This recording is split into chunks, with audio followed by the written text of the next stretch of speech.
بسم اللہ الرحمن الرحیم۔ حضرت عمر قریش کی نسل سے تھے جو 8ویں پیڑھی میں حضور صلی اللہ علیہ وسلم سے مل جاتا ہے۔ بڑے بہادر اور جوشیلے تھے۔ وہ نوجوان تھے، ان کی عمر 27 سال کی تھی۔ غصہ بھی انہیں تھا تمام عرب میں۔ وہ عرب کے شیر کے نام سے مشہور تھے۔ آپ اچھی طرح سے لکھنا پڑھنا نہیں جانتے تھے، عربی زبان کے ماہر تھے۔ آپ بہادر بھی تھے اور نڈر بھی تھے۔ جب اور جس سے الجھ جاتے تھے وہ وہی دب جائے تو آپ پر نہ دبتے تھے۔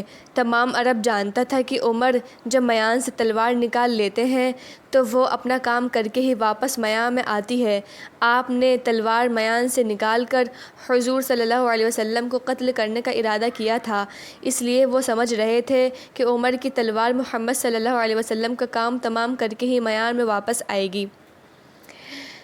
اس خیال سے لوگوں کو بڑی خوشی ہوئی۔ کچھ ہی لمحے میں مکہ میں یہ خبر بجلی کی طرح پھیل گئی کہ عمر حضور صلی اللہ علیہ وسلم کو قتل کرنے کے لیے چل چکے ہیں۔ عمر بڑی شان سے جھومتے جھامتے ہاتھ میں ننگی تلوار لیے چلے جا رہے تھے تو وہ بازار کے آخر سرے پر پہنچے تو ان کے سامنے سے حضرت سعد بن ابی وقاص آتے ہوئے ملے۔ حضرت سعد مسلمان ہو چکے تھے۔ عمر کے ہاتھ میں ننگی تلوار دیکھ کر وہ ٹھٹکے۔ عمر کو روکتے ہوئے کہا، خیر تو ہے، ہاتھ میں ننگی تلوار لیے کہاں جا رہے ہو؟ محمد کو قتل کرنے۔ اس نے قوم میں بڑا فتنہ پیدا کر دیا ہے، آج اس کا خاتمہ کر کے آؤں گا، عمر نے کہا۔ حضرت سعد یہ سن کر بڑے پریشان ہوئے۔ حضور صلی اللہ علیہ وسلم کو قتل کر کے تجھے کیا ملے گا؟ عمر نے غصے سے کہا، کیا تو بھی مسلمان ہو گیا ہے؟ ہاں، میں بھی مسلمان ہو گیا ہوں، سعد نے کہا۔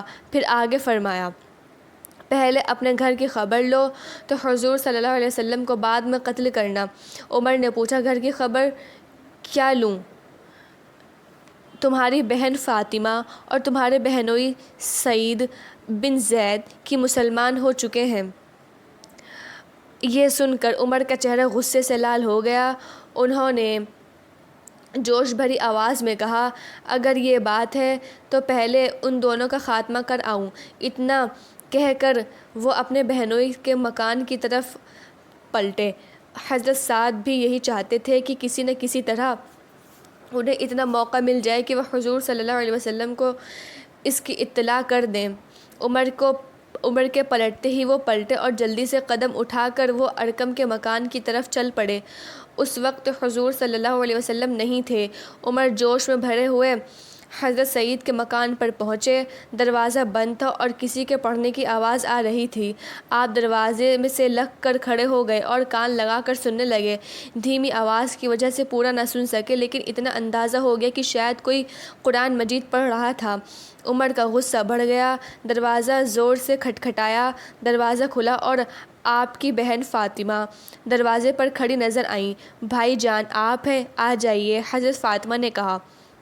عمر غصے میں بھرے ہوئے مکان کے اندر داخل ہوئے۔ سامنے ہی ایک چٹائی پر آپ کے بہنوئی حضرت سعید بیٹھے تھے۔